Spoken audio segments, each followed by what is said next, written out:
Hello po, Jomar Castro Pulitan, JC Trading dito sa Kobe, Japan. At ngayon po ay pasensya na at hindi po truck. Ay gusto ko lang po sa inyo i-share ang buhay probinsya naman dito po sa kung paano po sila mag-harvest ng palay. So kung naalala nyo po, noong nakaraan meron po akong short video para po doon sa rice transplanter. So ito naman po, ipapakita ko po sa inyo ang machine ng kanilang harvester para po sa mga palay. Panoorin po natin.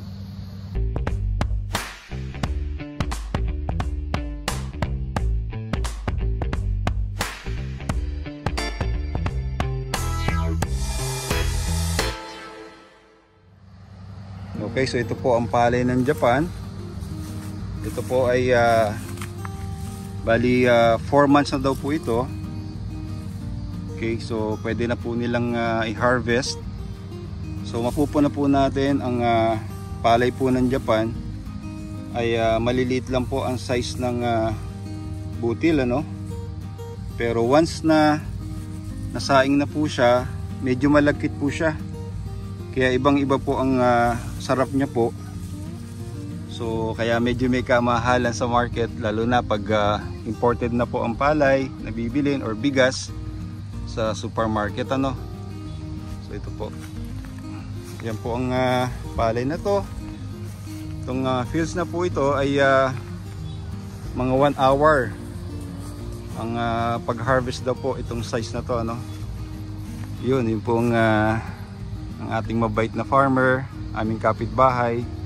Buti na lang pinayagan po ako na kunan siya ng video. Okay, so para ma-share lang po sa inyo itong buhay probinsya naman. Para pamisa-misa meron po tayong napapanood kung ano naman po ang style dito sa Japan, ang kanilang pagtatanim at pag-harvest ng palay.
Silipin muna po natin ang loob nitong machine para po sa mekanismo paano po nilalagas ang palay. So shoutout po sa Naka Inaka, sa aming mga kaibigan, sa Tool family.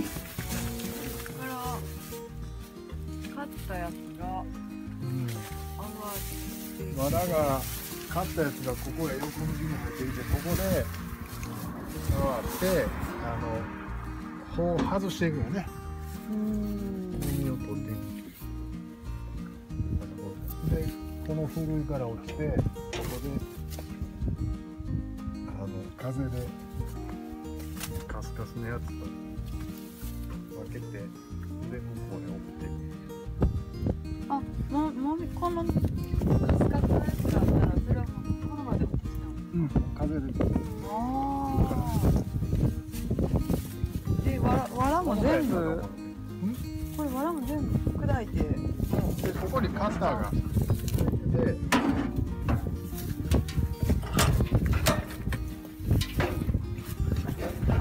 あ、すごいな。こ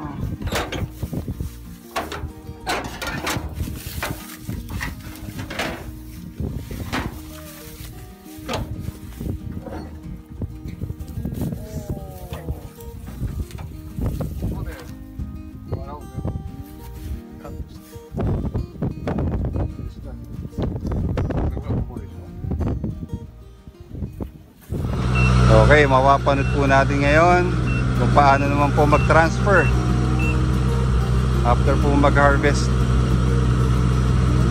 So ayan, tatanggalin na po sa ano, nasa puno. Okay.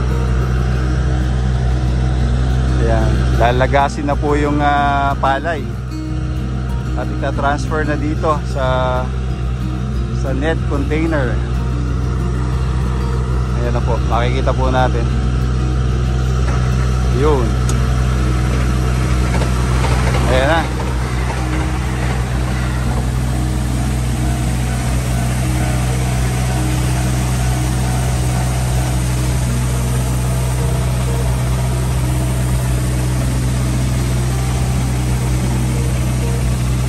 Galing, ano?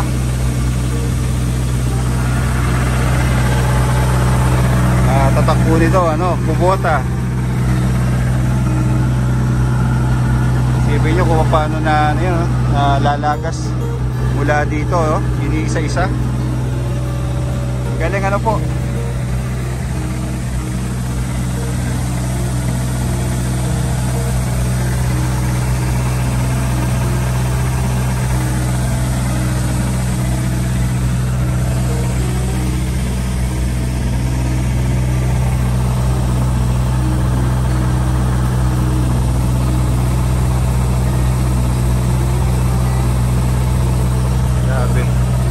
Simasen, zenbu wa nang kilo gurai desu ka? Tappuri. Kilo? Wow. So, pag ito daw po ay napuno, about 500 kilos. Ganun kabigat pag napuno itong net container po. Nakakahanga.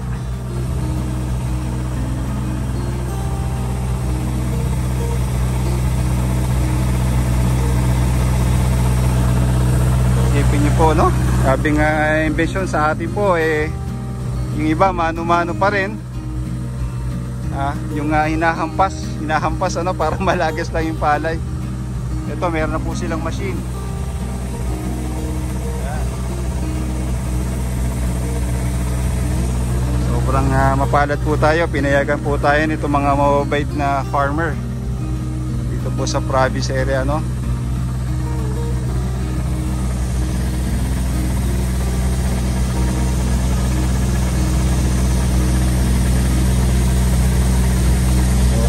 Ayan po, patapos na ito. Ating pong makikita naman yung susunod po na procedure. Papakita ko po sa inyo. Ito naman po ang video ng rice dryer after the harvest, courtesy of Manang Yoli Fujimoto Vlog sa ating kababayan po dito sa Japan.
Ito naman po ang presyo ng bigas sa supermarket. 2 kilos po ay 1,300 yen or 500 pesos sa atin.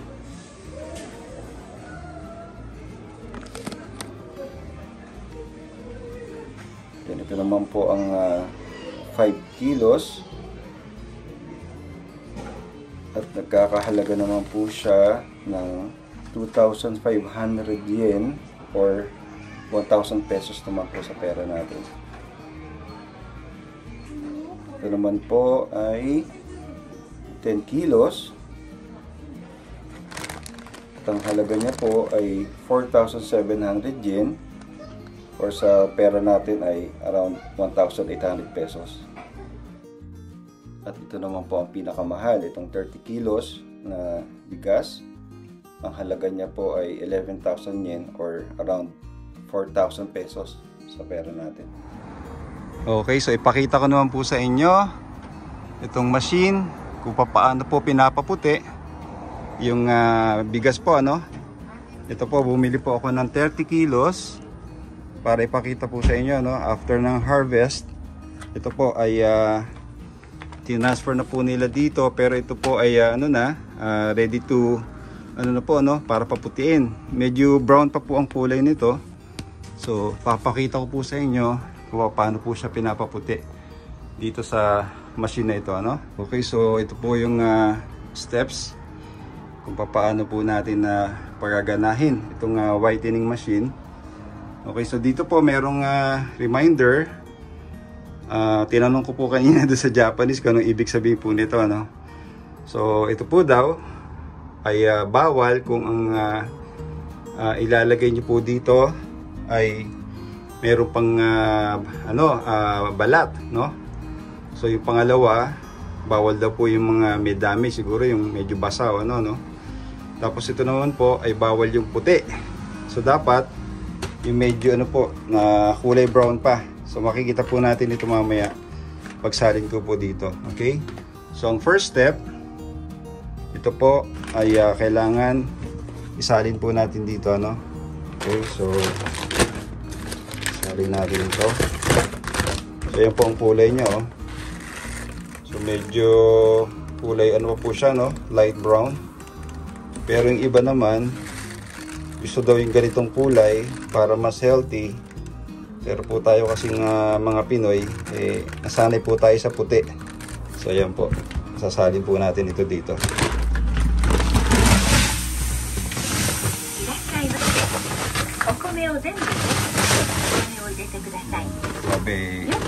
Sabi ko daw lahat ng okume itong bigas, ano.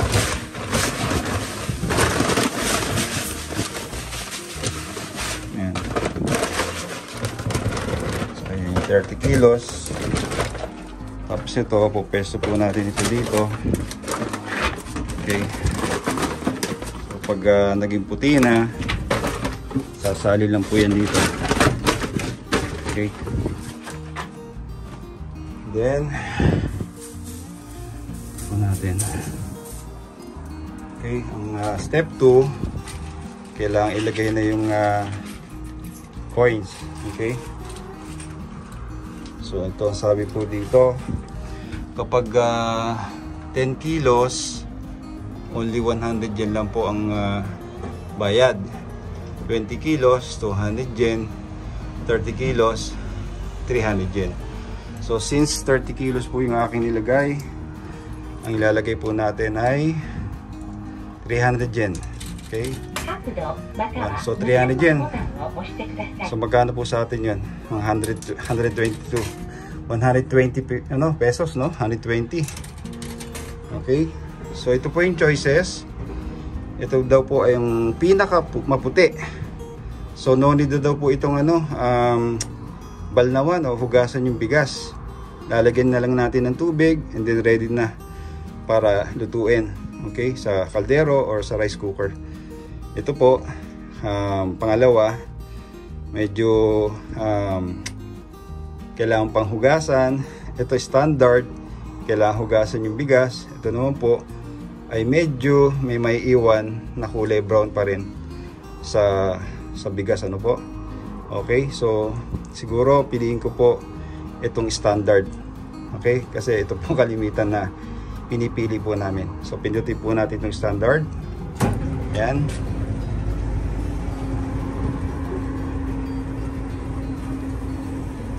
Abangan po natin kung ano mangyari. Yun na. Hinihigop na, no? Para umakit na po dito.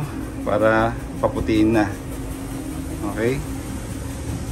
Ayan na po. Pumapasok na siya sa loob.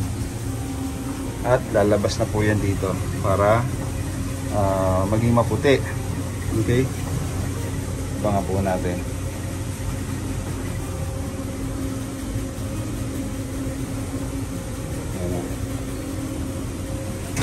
Na, umpisa na.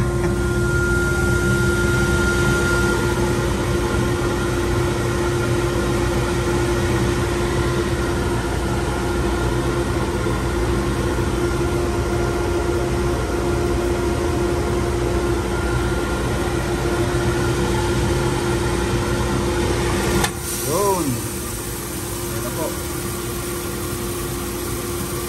So ito na yung kulay mga standard nila, no, ng pagpapaputi.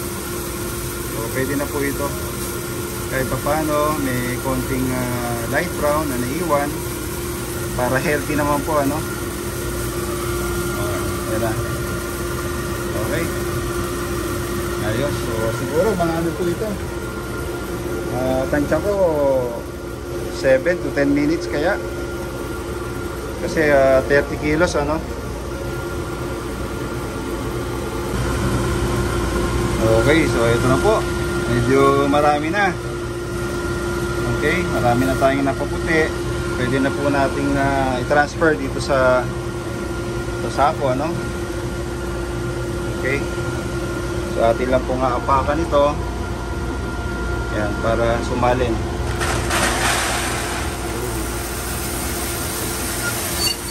Okay. Hintay-hintay po ulit tayo. Dito naman yung ano, no, kung saan natatransfer yung ano, yung ipa. Okay. So ito pong ipa, libre daw po ito, no. Pwede itong kunin, magdadala lang ng sariling container. Pwedeng pataba sa lupa. Sa atin, alam ko paborito ito ng baboy, ano po. Inahalo sa pagkain ng baboy itong ipa.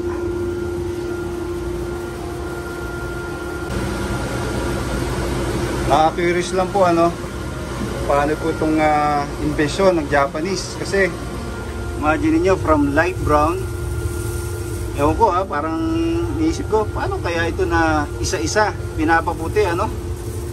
Ang galing, ano, itong machine na to. And I'm sure meron po itong napaka ano, tindi ng init siguro sa loob para maputi, ano. Grabe, nakahanga na invention. Sabi nyo, mula dito, tapos yung pinakang yun, dyan lumalabas yung ano pala, yung pinakang brown ng kulay ng bigas, yung pinakang ipa. So dito na nalalaglag. Nakakahanga po invention ng mga Japanese. Okay, so ito na po ang sumunod na nakaputi.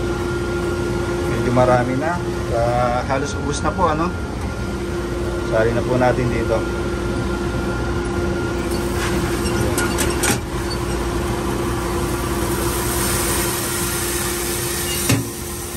Okay.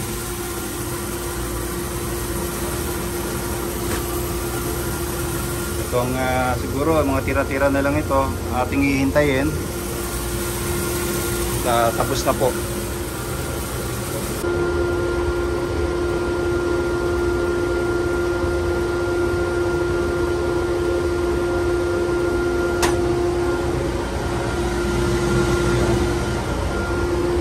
Tatapos na po, ano.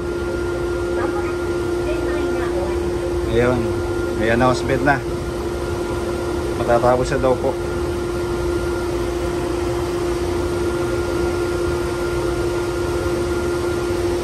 Okay.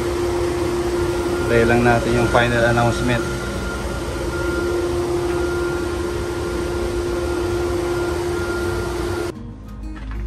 Okay, so ito na po ang pangatlong sunod. Tapos na po tayo. Yan po, at huminto na ang machine. Okay, so huling sali na po ito. Ayun.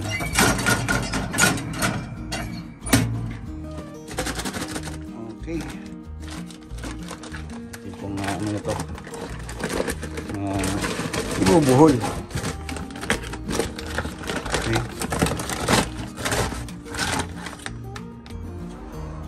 Okay, so ito na po yung ating 30 kilos.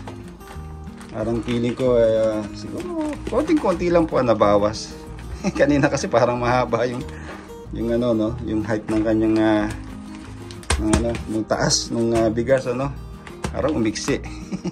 Anyway, okay, so ang huli pong reminder dito, dapat ay maglinis daw pagkatapos kung mayroong mga kalat ng bigas.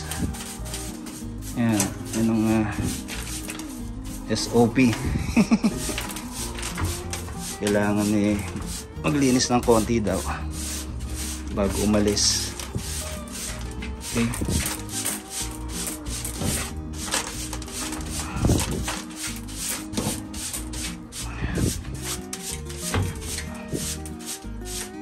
Okay.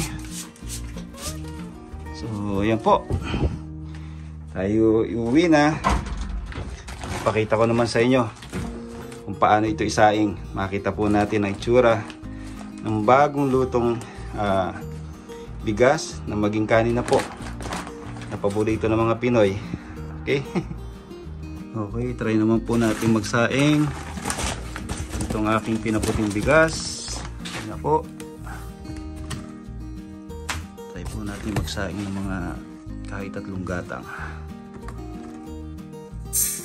Okay.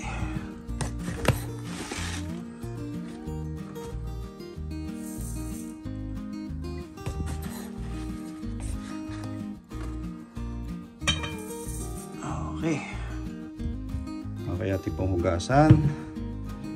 Ito po isabi, kailangan hugasan to kahit paano po, no? Ito po yung mga ating pinili. So, sa steps, ano, na kailangan hugasan pa rin. Siguro kahit mga 3 beses.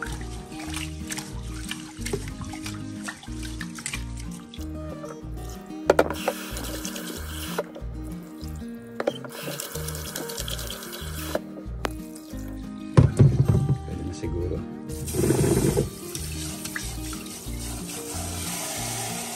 Okay, sa guhit ng ano, walang guhit sa daliri. Yan.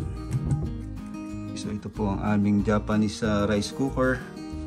Ito po ang ano, no, ang setting ng pinakamabilis na luto. Mga 20 to 30 minutes daw po ito, no.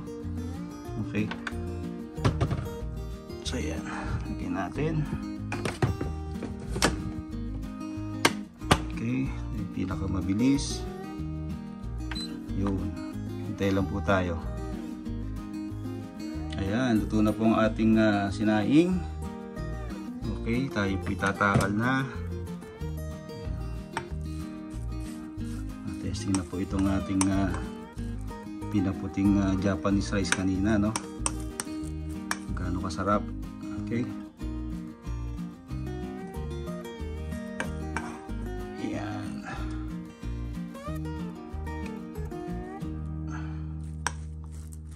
Yan, malakit na malakit po ito. Parang pwedeng gawing ano, suman. Ayan, no? Kintab. Okay, so nakaluto na po tayo. So ito na po ating susubukan, ating titikman, ano? Itong Japanese rice. So ito po ay sadyang malagkit. Kaya pwede ito po talaga itong chopstick lang, ano? Okay, so yan po. Kita nyo? Makintab. Malagkit po siya. Ang nakakatawa po dito sa ano, sa Japanese rice ay kahit ano po ang ilagay nyo na toppings ay sulit na.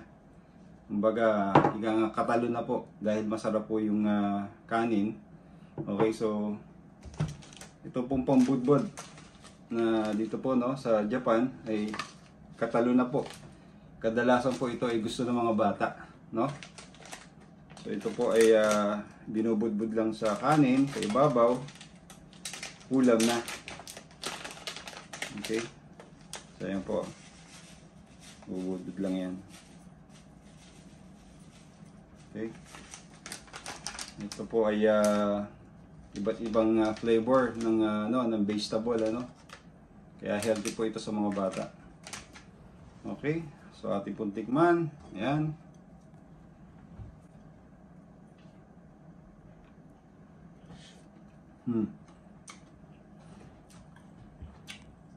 Pwede na po. Pamatig gutom. Nakakaraos na tayo dito.